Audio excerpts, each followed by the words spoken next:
안녕하세요. 오늘의 역사 시간입니다. 6월 5일, 바로 오늘인데요. 보내주신 자료들을 보니까 과거 오늘 이 한국이랑 또 세계 곳곳에서 정말 여러 일들이 있었더라고요. 그래서 오늘은 이 6월 5일이라는 날짜에 담긴 의미들을 한번 좀 깊이 파헤쳐 볼까 합니다. 네, 이게 참 흥미로운 날이에요. 어떻게 보면 전쟁의 포송이 울렸던 날이기도 하고요. 또 동시에 보면 환경 보호를 위한 어떤 국제적인 약속, 이게 시작된 날이기도 하죠. 그리고 또 질병의 역사가 새로 쓰이기도 했고 한 시대를 풍미했던 리더가 퇴장한 날이기도 하고요. 한번 이날의 여러 층위의 의미를 살펴보는 거 좋을 것 같습니다. 좋습니다. 그럼 어디부터 볼까요? 먼저 한국 이야기부터 시작해 볼까요? 자료에 1975년 6월 5일 그 학도 호국단 이게 다시 조직되었다 이런 내용이 있던데요. 이게 어떤 배경에서 나온 건가요? 아, 학도 호국단이요? 네, 그건 이제 박정희 정부 시절, 그러니까 유신 체제 하에서 권위주의 통치가 좀 강화되던 시기랑 관련이 깊어요. 1975년 이날 정부가 전국의 중고등학생, 또 대학생들까지 대상으로 해서 군사훈련시키고 또 안보교육도 하고, 그리고 무엇보다 정권에 대한 어떤 충성심 같은 걸 강조하려고 이 단체를 다시 만든 거죠. 그러니까 일종의 학생 통제 수단 같은 그런 느낌이었을까요? 네, 그런 성격이 분명히 있었죠. 그리고 당시 이제 반공 이데올로기를 학생들에게 주입하려는 목적도 강했고요. 물론 이 단체는 나중에 1985년 되어서 이제 민주화 요구가 커지면서 결국은 해체됐습니다. 그렇군요. 학생들을 좀 군사 문화에 동원하려고 했다는 게 상당히 좀 인성적이네요. 그런데 같은 날짜, 그러니까 국내에서 이런 움직임이 있을 때 세계적으로는 완전히 다른 성격의 큰 사건이 있었네요.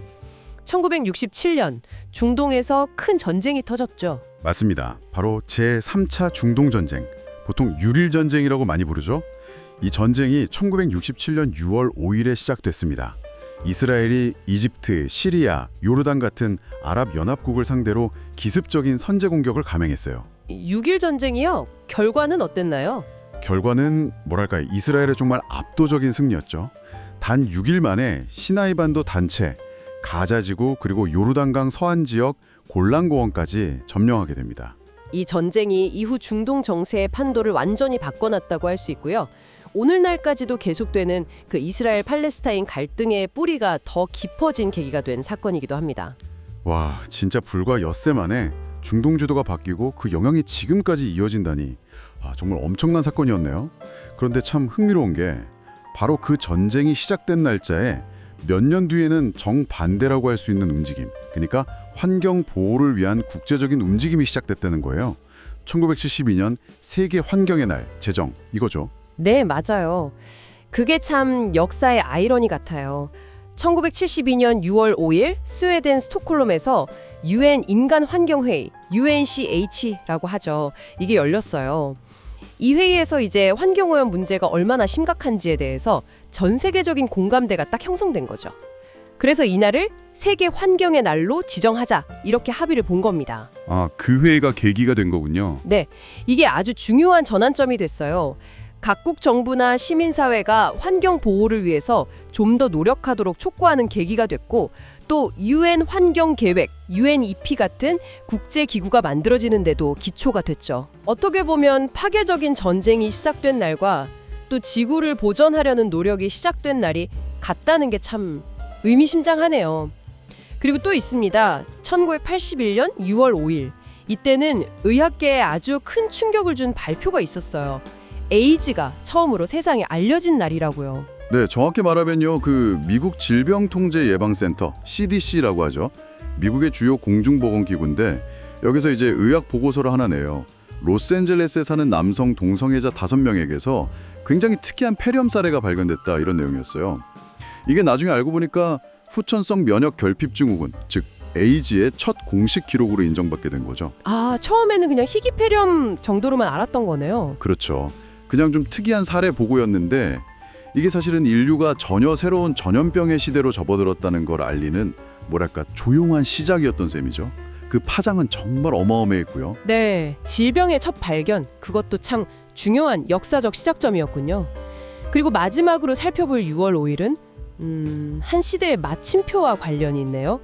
2004년인데요. 로널드 레이건 전 미국 대통령이 세상을 떠난 날이기도 하군요. 네, 맞습니다.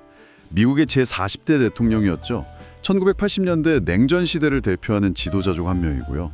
뭐 레이고노믹스라고 불리는 경제 정책이라든지 아니면 강력한 국방 정책을 추진했고 또 소련과의 경쟁 구도 속에서 냉전 종식에 기여했다. 이런 평가를 받습니다. 그분은 알츠하이머로 오래 투병하셨다고 들었어요. 네, 맞아요.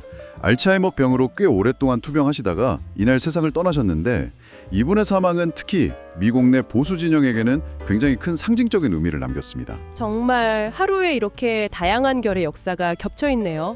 한국의 어떤 특수한 시대 상황을 보여주는 사건부터 시작해서 중동을 뒤흔든 전쟁의 발발, 또 지구를 지키자는 약속, 그리고 완전히 새로운 질병의 보고, 마지막으로 한 시대를 이끌었던 정치인의 퇴장까지.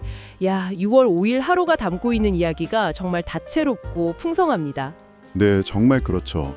이 사건들이 다 각기 다른 시간, 다른 장소, 다른 맥락에서 벌어졌지만 결국은 다 오늘날 우리가 살고 있는 이 세상을 만든 여러 조각들이라고 할 수 있겠죠.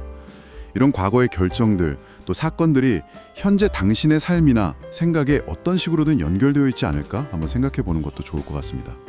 이 점을 되짚어 보는 게 오늘 이 이야기의 의미를 좀 더 깊게 만들어주지 않을까 싶네요.